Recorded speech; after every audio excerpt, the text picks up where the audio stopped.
Hello and good evening to you. Welcome to News 360 and it's live from our news up here at Teshie in Kanda. My name is Alfred Akanti. And I'm Natalie Fort. Let's get into the headlines for this evening.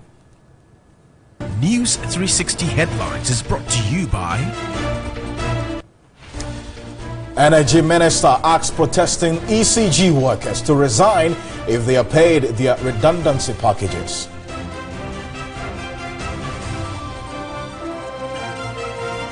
If you decide to leave ECG, then you will be paid your severance. Also, 12 labor unions refuse government deal to resolve impasse between Tier 2 pension funds.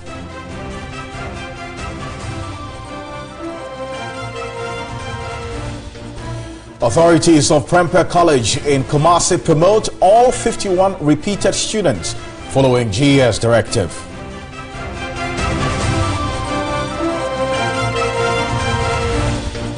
And some pregnant women within the Teshie area in Accra resorts to self-medication due to the poor road leading to the Lekma Referral Hospital.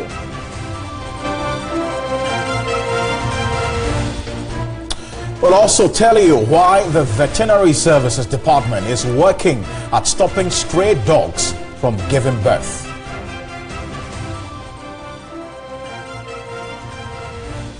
And coming up in business this evening, Ghana making strides in the attainment of a cashless society.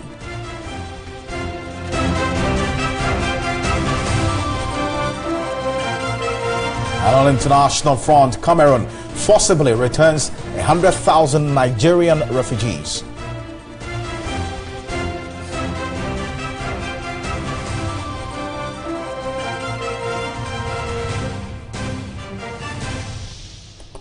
With all these stories and more tonight here on News 360. Let's go into our first story tonight, where the Energy Minister, Boakye has asked protesting ECG workers to get ready to leave their jobs if they are paid their severance awards. Reacting to the protest by ECG staff, Boakye said workers will not be paid be stopped from taking their redundancy packages, but must be prepared to leave the company.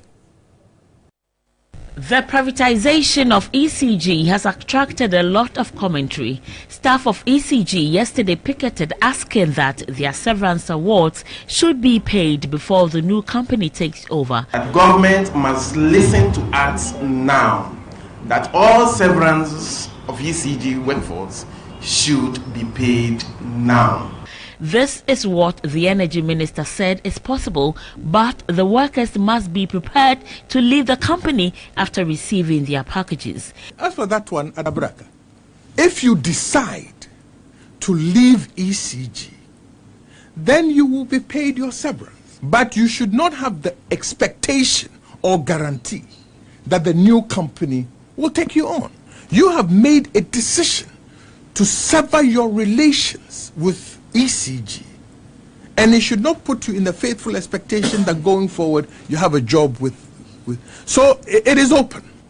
All the ECG workers who want to leave and not join the new company are at liberty to do so, and their severance so arranged. At the media briefing on issues in the sector, the minister also touched on electricity tariffs. President Nana Akufo-Addo promised to reduce electricity tariffs after there was uproar over increment in the tariffs under the immediate past NDC government in 2016. The Public Utility and Regulatory Commission increased electricity tariffs by 59.2% for residential consumers in the country on December 14, 2015. This was slashed to 45% after a series of negotiations with Labour.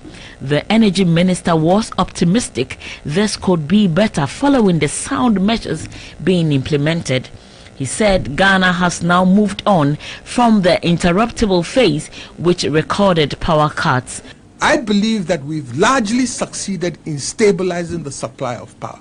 Our next mandate is to begin the reduction of prices lower down.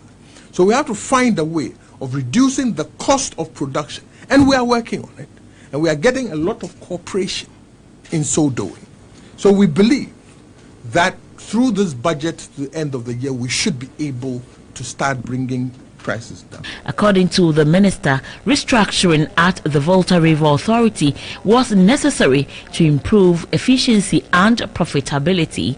The minister further indicated consumers can now monitor issues in the sector regarding water levels in their Konsombo Dam, generating capacity and other updates on the energy sector by the help of the Gridco SMP app, which can be downloaded from the Google Play Store. Let's stay with us a bit further. Joined on the telephone by Michael Dumata Teshie. He's the General Secretary of the Public Utilities Workers Union. Mr. Teshie, good evening to you. Thank you for your time. Good evening. Well, the minister says take your redundancy package, resign, or be quiet, stay and have the concessionaire take over the company. What's your reaction to this? Well, thank you. I believe yesterday in our statement we did indicate that we have written more than 3 times to the minister on this issue. To date, the minister has not even deemed it fit or had refused to reply to our letters in connection with this severance matter. We find it very strange that a day after our picketing, the minister will come on air and make a statement in response to the issue. We are really disheartened. For now, our position is that we are not going to respond to the issue the minister has raised on air. We have written formally to him, and we are operating within a formal environment. If the minister wants to communicate the position of government in connection with the severance matter, all we are saying is that the letters that we have written to him on the issue, he should respond to us a business-like manner. And if you want us to debate it further on air, we can go ahead. Okay, what do you mean by the minister should respond to you in a business-like manner exactly? Because we are writing letters to him, and we expect that in a business dealing, when somebody writes to you, there are 2 things. You first, even if you are not ready with a response, you acknowledge that I have received your letter, either we are considering it or this is our response. Today, the minister has failed or refused to respond or notice our letter. He deemed it fit to communicate such a policy issue via air. And we want to also draw attention to the fact that the issues we are talking about is something that relates to provisions in the labor law. And we want to urge that the minister should advise his mind as the representative of the owner and the employer of the company. The law requires that when such arrangements are going on, there should be a proper engagement with the union that represents the workers of the enterprise. But we are not going to respond to the minister's issue via air. Oh, I see. But what you stated earlier on that the minister, you've written to the ministry a number of times, they haven't responded. The minister indicated earlier today when he addressed the press that he had had a series of meetings with you, and in one of the meetings you actually demanded that all your accrued benefits under ECG be transferred to the new company. You demanded that he should put it on paper, sign on to it, which he did. And you're aware of this. Is this true or not? This is inaccurate. If the minister says he has written a letter to the National Union or to the Public Utility Workers Union, we dare him to put a copy of this letter on air, as that is what he wants to use as his medium of communication. There was a meeting that the minister held with number of holders under the umbrella of COSECA, who was represented. I see. But that is not the forum to deal with a national union. So we thought that after the meeting, which the minister said he was going to arrange an explanation and briefing on the new introduction of grandfather principle or concept, there hasn't been a single meeting with the national union since the minister took office. We have written 5 letters. He hasn't replied to. that we have written to him. So if he comes on air and starts talking, we are not going to jump at it and be commenting or responding to his comment. If he has a response to the issue we have formally written to him, he should reply us, and then we'll take it from there. But we don't see this as the kind of engagement which the president promised. When he comes into office, he will engage labor on the issues concerning the ECG concession. Right. Mr. Teshie, thank you for your time this evening, and I'm grateful. Michael Edomonta-Nyancheti is the General Secretary of the Public Utilities Workers Union. I'm going to stay a bit further on this because I've been joined on the telephone via Skype, as a matter of fact, by Professor Justice Barley. He is a labor expert with the University of Ghana Business School. Prof, good evening to you. Thank you very much for your time this evening. Resign, take your severance package, or you stay and have the concessionaire look at your conditions. Is it a fair deal or a raw deal given to the ECG workers? Good evening to you and to your viewers. Let me make a correction. I'm not a labor expert. I am a student of labor industrial relations. I am actually in public administration, and because this borders on state enterprise and the people within it, I want to share my views on that. Let me say, I think that in the history of Ghana, privatization or private sector participation or PPP arrangements, whichever way you want to call them, have a history. And the history has been that anytime the government was transferring its ownership, either wholly or partially, to a concessionaire or someone who is interested, it's often affected the workers that are in there. And good industrial relation practice would dictate that when such discussions are starting or are ongoing, it is fair to get the workers engaged on what happens to them once the concession arrangements go through. And so you would expect that this discussion should have involved labor, or discussion should have, the government should have engaged labor on this, and to get talking about what will happen to the people within it. Because history tells us that if a concessionaire takes over, certainly some people within ECG are going to be affected.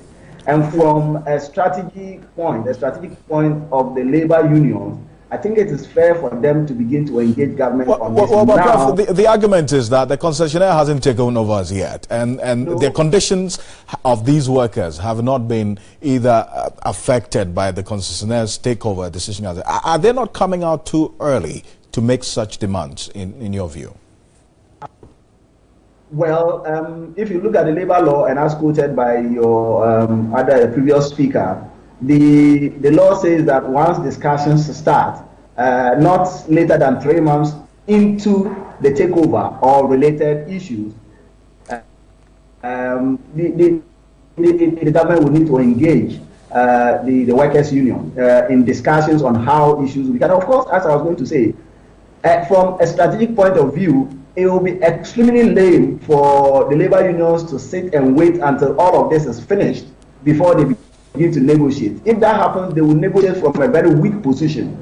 And so I think that strategically, it is in their interest to begin to engage government now and to ensure that they get a clear sense of what will happen to their members.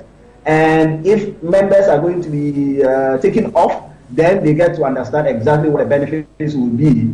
And if they do not feel satisfied with these benefits, they can negotiate with government before they let go. Otherwise, government would clearly, transfer. And once government transfers and the concessionaire says, okay, tomorrow we are unable to work with you, labor would be in a very bad position to negotiate. They won't be able to negotiate for a position of strength. And that is why they are doing this. I see, Prof. But the court section 65, that's subsection 2 of the Labour Act 8, and that if they are going to be seconded for the next 20 years under a new company, then they deserve a severance package with the old company, that's the ECG.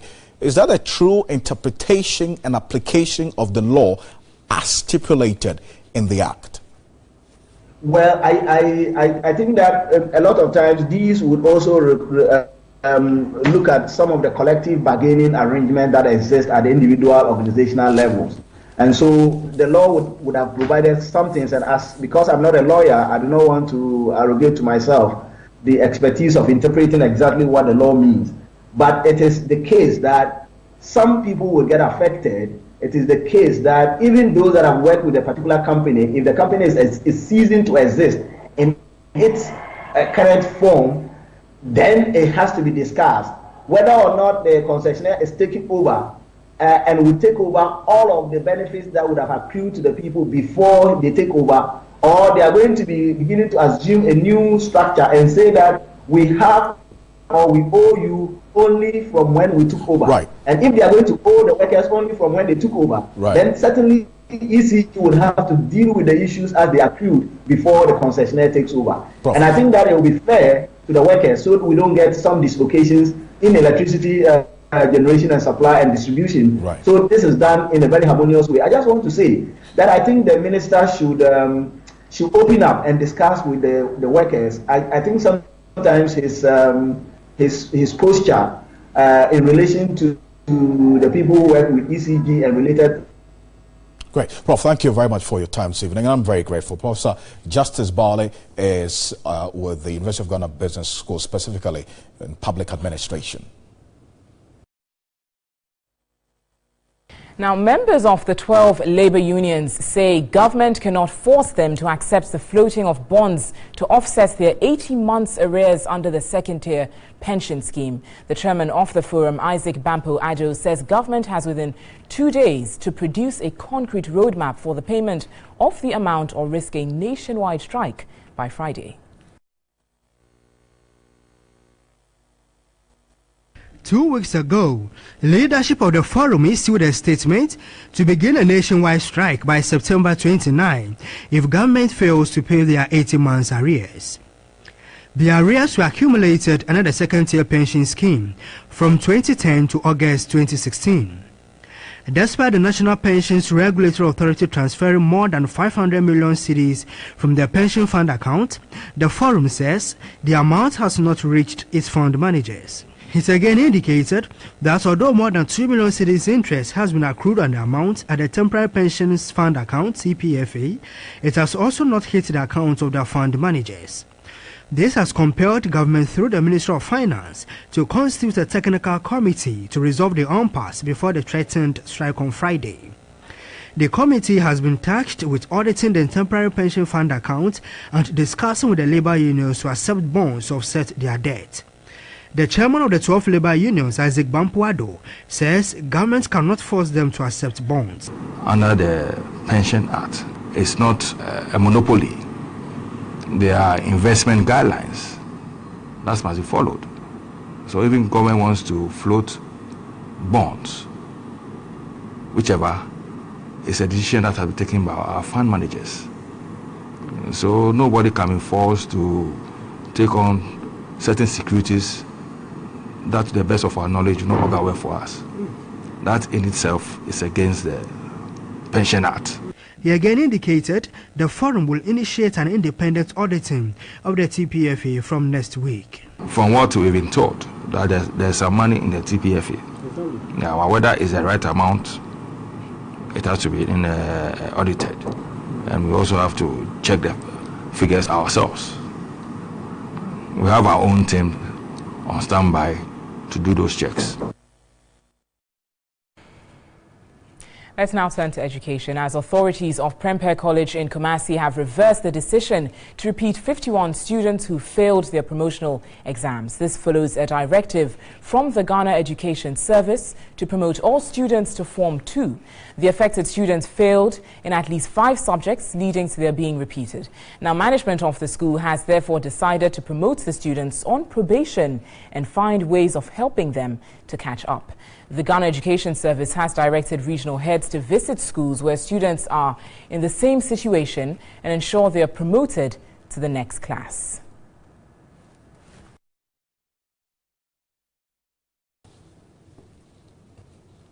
A second batch of police and military personnel are to be deployed to mining sites for the commencement of the second phase of Operation Vanguard as the first phase ends this Friday, September 29. Chief of Defence Staff and Inspector General of Police have expressed satisfaction at the work of the team so far, describing the first phase as successful.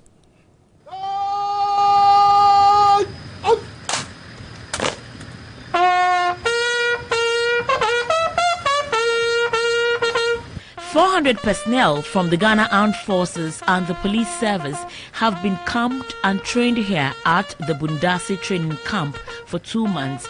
The second batch of personnel would be replacing the first 400 deployed in August to 3 regions where illegal mining activities are rampant.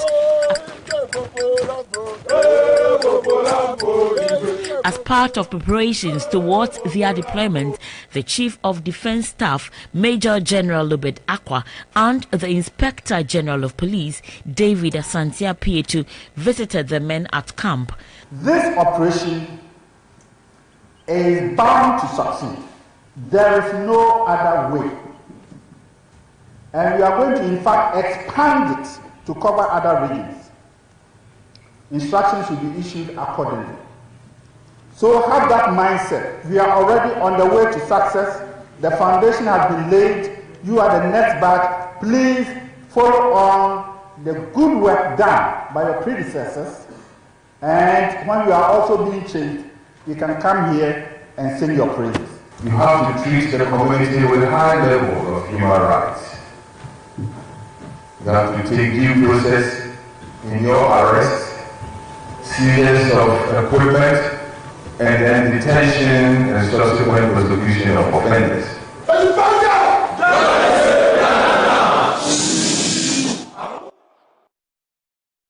All right, so that's how it looks like. First phase successful, as has been described by the IGP, and also if you recall that the Major Gariba Pabi, who speaks for the Operation Vanguard, indicated that that was the last time we counted. Some 294 illegal miners had been arrested over the 1 month, a little over 1 month period that this first phase has been ongoing. They're looking at rolling over into the second phase. So I'm just going to run you through a brief of events that happened within this period.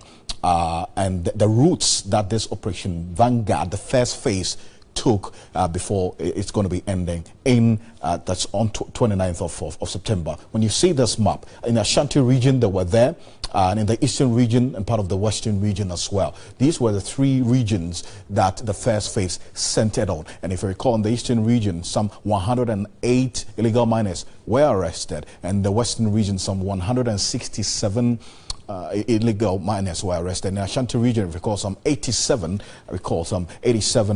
illegal miners were also arrested in the Ashanti region. That's some 41 towns were also visited by the Operation Vanguard team in the first phase. As we look at, so that's just a quick summary of how the operations of the Operation Vanguard actually has been in the first phase. As we speak, they're preparing for the second phase on the 29th of September.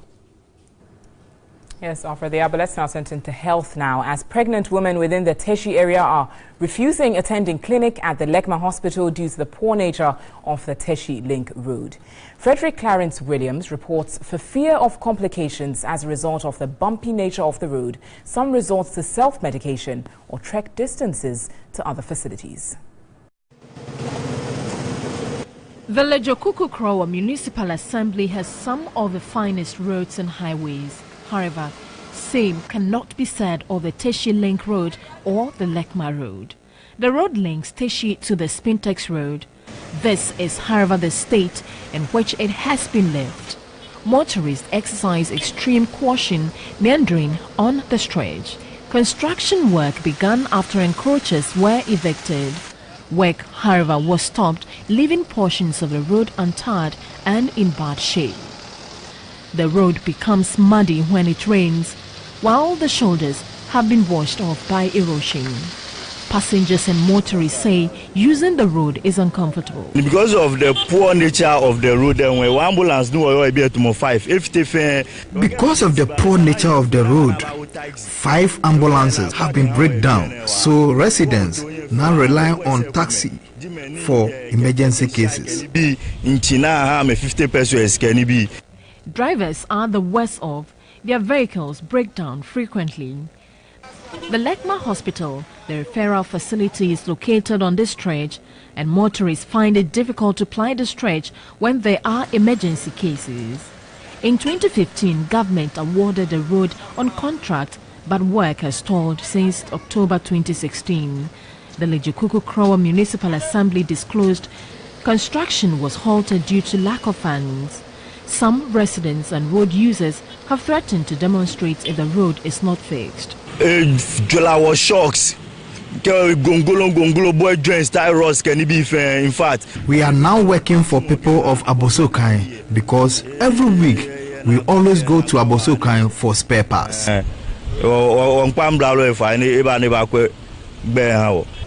The road is impacting negatively on work at the Lekma Hospital, and residents want the stretch fixed immediately.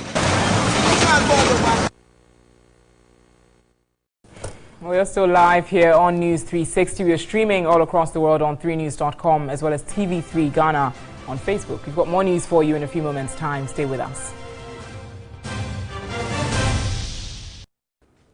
We're grateful for your time tonight. Good evening. Still News 360 time for business. My name is Nanikia Mensah Brampa. And talking about being a cashless country, Ghana is making strides in the attainment of a cashless society, according to the country diagnostic report released by the Better Than Cash Alliance. Now, findings from the report indicate 37% of estimated annual payments were made through digital platforms in 2016 as compared to 2015. The 37% represent a major boost in the figure recorded in 2015. The country diagnostic report assesses Ghana's progress to date since it joined the Better Than Cash Alliance in 2014 and sets out specific policy recommendations that can accelerate Ghana's journey towards a more digital economy. The report examined 3 areas of specific focus, which are government fees and fines, public utility payment, and the fast-moving consumer goods sector. Managing Director of Better Than Cash Alliance, Dr. Ruth Goodwin-Groin, highlighted the need for currency digitization to allow for transparency in transactions. Digital payments have the potential to create an inclusive economy. They have the potential to reduce the costs if they're designed appropriately, to create new markets and to increase transparency. A Deputy Finance Minister, Charles Edubuahin, launching the report, reiterated the commitment of government to ensuring that MDAs and other governmental agencies adopt e-payment systems. The government of Ghana is determined to harness the benefits of digitization by developing a nationally inclusive digital payments ecosystem where everyone can make and receive payments digitally. Government is taking the lead in this process by digitizing its payments in order to bolster the effectiveness of fiscal operations, improve security of the government transactions, eliminate wastes and leakages through a stronger transaction audit trail.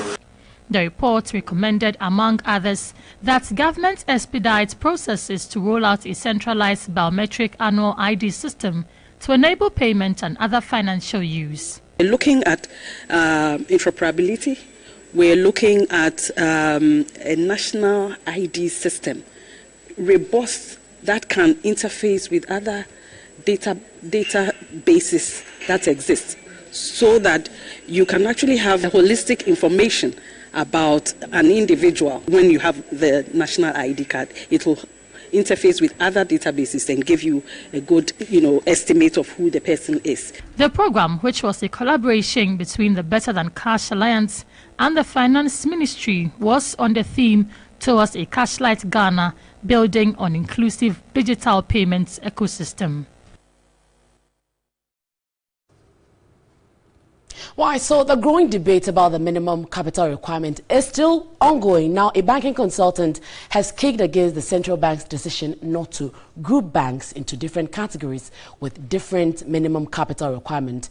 Dr. Richmond Itiahene argues that fixing minimum capital requirements for all commercial banks, irrespective of their balance sheet, will prove inimical to some private domestic banks which serve a particular need in the economy. Raising minimum capital requirement has been a headache for some universal banks. During the last minimum capital requirement for commercial, the banks were grouped into 2 categories. One category was given a longer period to raise the minimum capital required. This was a way to help banks which belong to the group to raise the required amount due to their weak financial strength. The central bank has decided not to do this again under the new 400 million minimum cedi capital requirement. Banking consultant Dr. Richmond Ituahene argues the Bank of Ghana may have to abolish the concept of universal banking, where one minimum capital requirement is prescribed for all universal banks in the country. He suggested banks grouped into commercial, merchant, development and other specialized banks with different minimum capital requirements based on their risk appetite and business orientation. Some banks that were registered as mortgage banks are now giving universal banking lines. It doesn't fit well to the capital structure at all. If you tell them to do all things, what happens is that some of them are carrying mortgages with short-term deposit. There's a huge mismatch. Mismatch is that you're taking people's deposit of only 3 days and people are going into mortgages. Mortgages in developed countries is about 20 to 30 years financing. It creates a lot of capital mismatch and is a very serious issue. The governor of the central bank, Dr. Ernest Addison, however, has a different view. We have a fairly differentiated financial sector in Ghana, because apart from the banks, you also have the savings and loans, you also have the microfinance. We have all types of financial institutions that cater for the inclusion agenda, improving access to financial services, including the microfinance institutions. If you think that you are operating in a niche that does not require that you should have a 400 million level of capitalization, you can choose to go for a savings and loan license. He said the Bank of Ghana wants banks that will help transform the economy, hence the need for a well-capitalized banks. And having financial sectors or a bank that can mobilize adequate resources and finance big-ticket transactions is crucial in being able to deliver that transformation.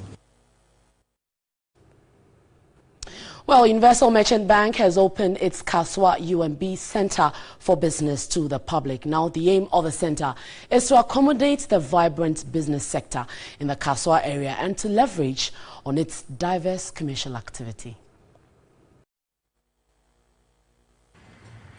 The UMB Center for Business is a unique concept that is separate from UMB's traditional branches. Its aim is to effectively address the needs of the small and medium enterprise sector in the country.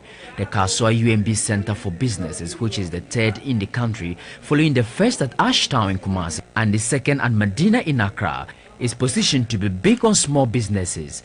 The CEO of UMB, John Ewa, says as a bigger percentage of the Ghanaian economy is driven by SMEs, UMB took the strategic decision to establish the center and to staff it with banking professionals who understand exactly what SMEs need in order to successfully grow. As we promised our customers that we'll move closer and closer to them, and moving closer with a solution that is not ordinary, a solution that you can just go into any other bank and get. It's a tailor-made solution for the business community in Ghana. So at the UMB Center for Businesses, we are liberal.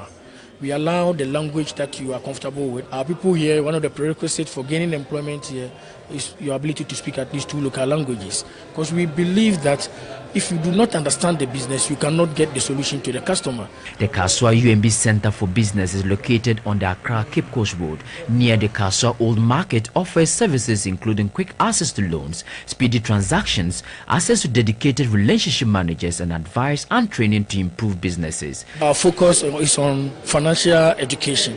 First, the customer is asking for 2 million. Does he have the capacity, or does the business have the capacity to manage 2 million? If not, is the business viable enough to warrant a 2 million investment? If yes, then the customer needs that level of education that will enable them to be able to manage that amount of money. And that is why we are here, to educate and to provide solutions. The Universal Merchant Bank is a leading Ghanaian indigenous bank with considerable financial expertise and recognized for its entrepreneurial approach, innovative use of technology, and distinctive banking solutions. Well, I saw there's more news on our website, is 3news.com. That will do for business. More on News 360. Have a good evening.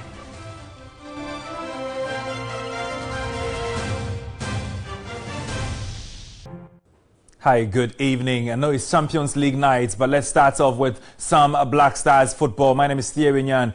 Get into details with me. The fallout from Kwesi Appiah's Black Stars collapse may have been squarely fixed on the absence of Andre and Jordan Ayew from the Black Stars. But there is a lot more to the side than that. Here is a Sports Desk report on players who would be seeking to benefit. Depending on where you stand, Ghana coach Kwesi Appiah is diluting collapse into the Black Stars or simply building a strong team for the future.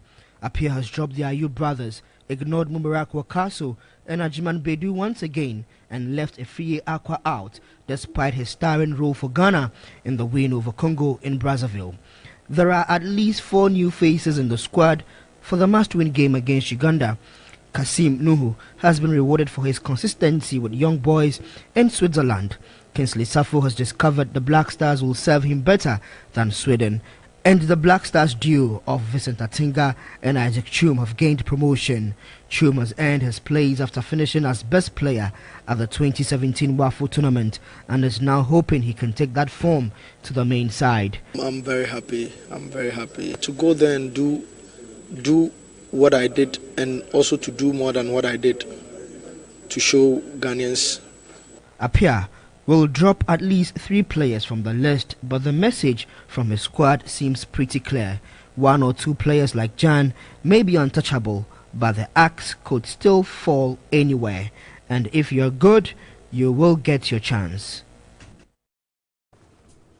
All right, so now, though there is no clarification why the Ayew brothers were excluded from the squad, a lot more Ghanaians seem to agree with Appiah's decision, as they told TV3 Sports' Nana Kweku Anderson. That's the perfect choice of the coach. These 2 brothers have been giving us a hell in this team. So Kwesi Appiah has been very bold enough to take this decision. Because this is what Ghanaians want. We want somebody who can put his feet on the ground, make his own choice of players that he can boast with. The team is for the whole Ghana. It's not supposed to be for a class of people. And from the look of things, it looks like they don't have the team at heart. Yeah, it's a nice idea. They've been excluded because after all, they didn't go join the team when Congo. So they're coming back and then they now being added to the team. Be more like you are just bringing people who didn't take part. We enjoying what we got. Actually, you and the brother, they really helped Ghana a lot. They did it because I could remember last year, if not because of you, we couldn't have qualified for where we are now. So what the coach did, now I'm not concording with him what he did. I don't like them because they are how they play the ball. I don't like it. Right now the DDIU is not perform well. There is no you now. Even your more musika. Ghana will be a crime boy meaning by be a chance be no monya. Is a moment over here no want to me coaching in MPO now, but him drop home.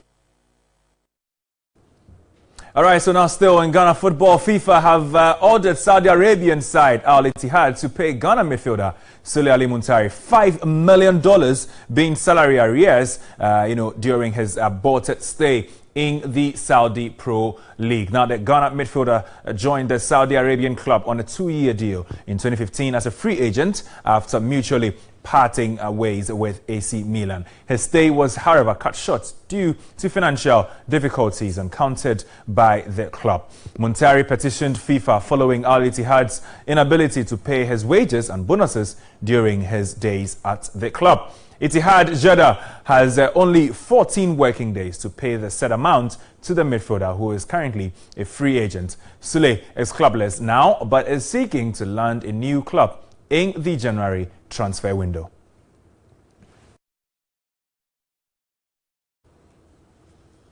All right, so that's exactly where we bring an end to the sports bulletin right here on News 360. My name is Teshie Nyan, and thanks for sticking with me.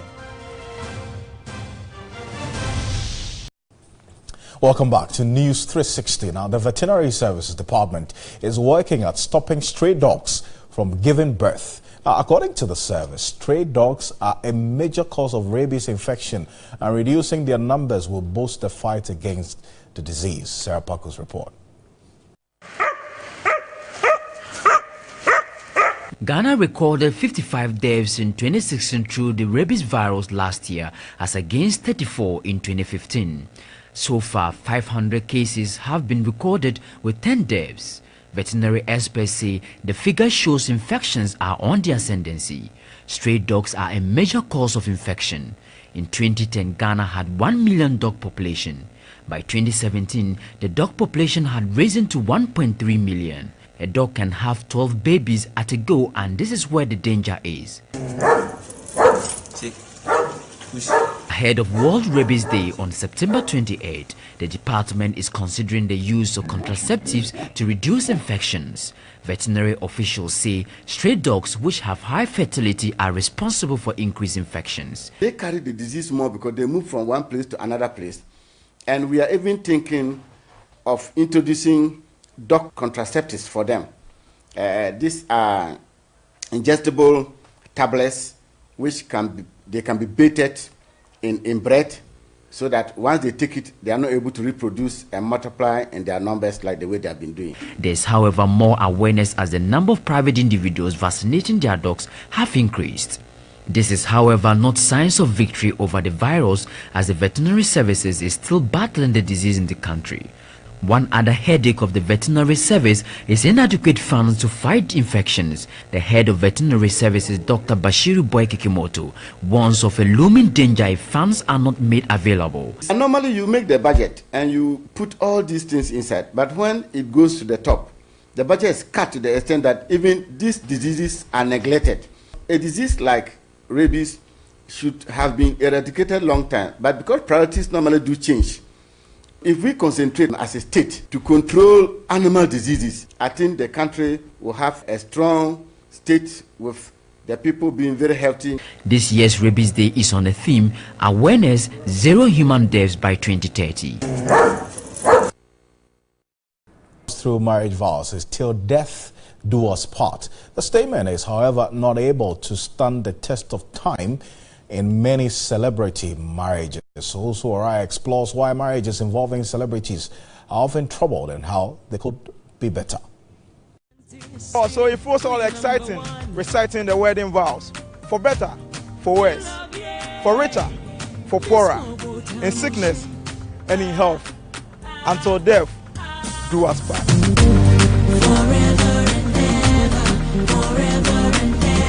But for some celebrity couples, other things, and not them, do them part. They appear all glamorous, but celebrity marriages equally have its ugly sides. They often come under intense pressure, breaking up if not managed properly. The list of celebrity breakups is endless. Bobby Brown and Whitney split on April 24, 2007 after 14 years of marriage. It was a legendary breakup, creating a huge buzz globally. That of popular Nollywood actress Tonto Dike and ex-husband Olakunle Churchill also generated headlines. The showbiz scenes in Ghana has equally its fair share of such hookups and breakups. In 2008, gospel musician Esther Smith and her husband then, Reverend Kwame Bonsu, divorced after 4 years of marriage. Christiana Love and husband, Pastor Love's 9-year marriage shockingly ended in 2011 following accusations of infidelity. In 2015, Kumawood actress Rose Mensah, aka Chewa, bowed out of marriage 4 days into her union with Daniel Osei. Chewa backed out after realizing her husband had another wife. Examples of marriage that could not stand the test of time abounds. Jackie Appiah and Peter Ajaman, Juliet Ibrahim and Kwejo Safo Jr., Kwabena and Abena Owusua, Funny Face versus former wife Nana Adjoa and team, Efia Schwarzenegger and Lawrence Abuakwa. Currently making the headlines is the famous divorce involving actor Chris Atto and Niger actress Damilola. Why are marriages involving celebrities often troubled? And how? Well, interesting one there. But it's not limited to celebrities. I mean, sure, it is not limited to celebrities, but most of the time, problems, I guess. You know, but yeah. Thank you. We're grateful. On behalf of the rest of the team, thank you for joining us here on News 360. My name is Alfred Okansi. And I'm Natalie Ford.